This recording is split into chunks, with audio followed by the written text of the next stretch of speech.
और वर्गमूल निकालना सीखें। देखिए कैसे निकालेंगे वर्गमूल, कैसे निकालेंगे वर्ग। जैसे ये 8 है, या हमको ये कैसे पता लगेगा कि इसका वर्ग करना है, तो इसके ऊपर ये पावर लगाई जाती है 2 ये इसको हम स्क्वायर भी बोलते हैं, और 8 की शक्ति 2 भी बोलते हैं, 8 की घात 2 भी बोलते हैं।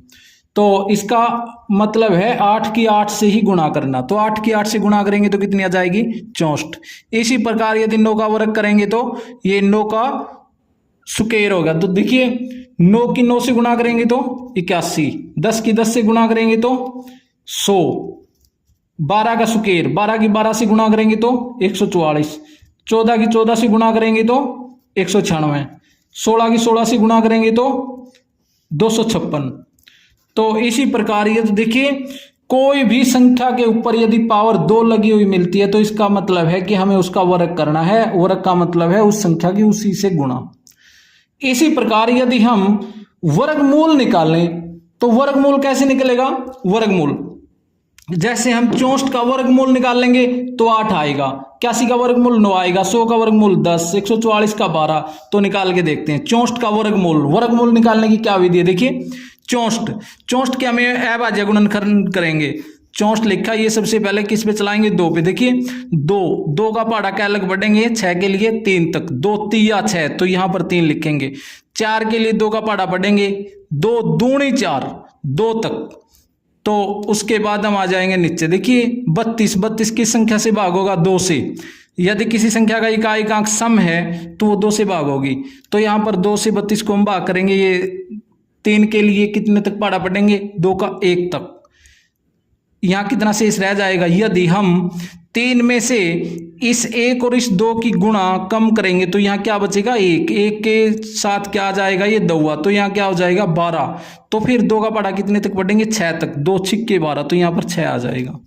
और इसी प्रकार ये 2 पर 2 8 16, फिर ये 8, 2 पे 2 चौकी 8, फिर ये 2 पे 2 दूनी 4, फिर ये 2 पे 1।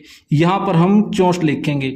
ये कैसे पहचान करेंगे वर्गमूल निकालना, ये 64 के ऊपर ये वर्गमूल का निशान होगा। तो इसके जो टुकड़े किए हमने अभाज्य गुणनखंड किए, ये 6 के 6 दुए ये यहाँ पर लिखे जाएंगे, 2 गुणा में 2 गुणा में 2 गुणा में 2 गुणा में 2, 1 2 3 4 5 6।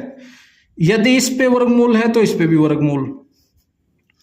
अब देखिए बराबर का निशान लगा, ये 2, ये जोड़ा बना, ये जोड़ा बना, इस जोड़े में से 1 2 बार आएगा, इसमें से भी 1 2 बार आएगा, इसमें से भी 2 बार आएगा, ये तीनों आपस में मल्टीप्लाई में होंगे। तो इन तीनों की गुणा कितनी आई, 8। तो क्या आया, 64 का वर्गमूल कितना आया, 64 का वर्गमूल आया 8। और 8 का वर्ग करेंगे तो कितना आया, 64। जैसे हम 144 का वर्गमूल निकालेंगे तो ये वर्गमूल का निशान लगा हुआ मिलेगा। तो हम क्या करेंगे, सबसे पहले 144 के अभाज्य गुणनखंड करेंगे। 144 को ये 2 से चलेगा, देखिए 2 सत्ते 14, तो यहाँ पर 7 आएगा। तो फिर इस 4 के लिए क्या तक पढ़ा पड़े कि ये 4 बन जाए, 2 को कैसे गुणा करें, 2 से, 2 दूनी 4। तो फिर ये 72 के लिए ये किस पे कटेगा, 2 पे। तो 7 के लिए कितने तक पढ़ा पड़े, 2 का 7 से ज्यादा न जाना चाहिए। तो 2 तिये 6, 3 तक, 3 यहाँ पे लिखा। जो 2 और 3 की गुणा है 6, वो 7 में तो माइनस की 1 बच गया, 1 के पास ये 2 आ जाएगा, यहाँ पर 12 हो जाएगा। तो 2 छक्के 12। तो फिर इसी प्रकार ये 2 से कटेगा, ये 2 का पहाड़ा 1 तक बढ़ेंगे। फिर 2 इसमें से माइनस किया, यानी कि इस 2 और इस 1 की गुणा इस 3 में से माइनस की तो 1 आया, 1 के पास ये क्या उतारेंगे, 6, तो कितना हो जाएगा 16। तो 2 8 16। तो इसी प्रकार अब चलेगा ये 2 पे, और फिर ये आ जाएगा 9, 2 में 18 होता है, और ये अब ये चलेगा 3 पे, और अब ये चलेगा 3 पे, 1 तक पहाड़ा बढ़ेंगे। और 144 यहाँ पर लिख के 144 यानी कि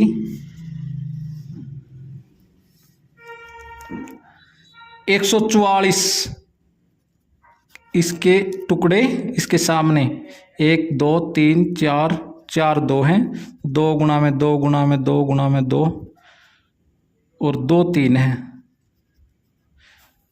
इसमें से जोड़ा में से 1 बार आ जाएगा, देखिए ये आ जाएगा 2, ये आ जाएगा 2 और ये आ जाएगा 3। तो जैसे ही हम इसकी गुणा करेंगे 2 दूनी 4 3 12, तो वही हमारा आंसर होगा। इसी प्रकार से हम एक संख्या 196 और लेते हैं। 196, तो हम यहाँ पर लिखेंगे 196 और इसका ये वर्गमूल है और इसके ये अभाज्य गुणनखंड करेंगे तो यहाँ पर 196 लिख के इसके अभाज्य गुणनखंड ये चलेगा 2 से 2 निम्मे 18, 2 अट्ठे 16, तो फिर ये 2 से चलेगा 2 चौकी 8, 2 निम्मे 18, फिर ये चलेगा 7 से, फिर यहाँ पर 7, फिर यहाँ पर 7, 7 ये सॉरी एक आएगा यहाँ पे। उसके बाद 196 के टुकड़े इसके सामने हम लिखेंगे, जैसे यहाँ पर 196 लिखा, वर्गमूल का निशान इसके ऊपर, और ये 2 गुणा में ये 7 और ये 7 और ये इसके ऊपर वर्गमूल का निशान, जोड़ा में से एक बाहर आ जाएगा। तो यहाँ से कितना आया 2, यहाँ से कितना आया 7, 7 दूनी 14, तो ये हमारा आंसर है। तो इस प्रकार से हम किसी भी संख्या का वर्गमूल कर सकते हैं जो पूर्ण वर्ग संख्या ही है, तो उन संख्याओं का इस विधि से वर्गमूल निकाल सकते हैं।